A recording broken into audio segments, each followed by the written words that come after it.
Повеќе од 2,5 милиарди евра годишно се одлеваат од државната каса и завршуваат незнајно. Институтот за економски истражувања и политики Finance Think пресметал дека сивата економија во 2020 година опфаќа 23,2% од бруто домашниот производ, бидејќи граѓаните избегнуваат плаќање даноци, нешто кое се дефинира како криминал и низок даночен морал. Тоа значи самиот вредносен систем кај граѓаните е поинаков во поглед на потребата, обврската да плаќаат даноци.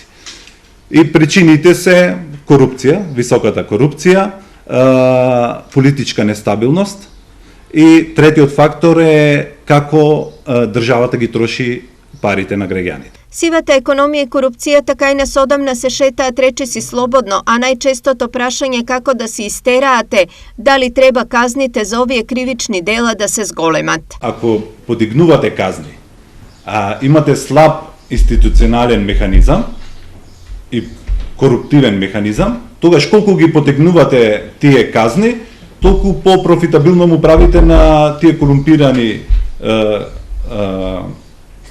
субјекти да профитираат со повисоки казни, бидејќи можат да се окријат сива економија, да земат некој профит и таа да остане недетектирана.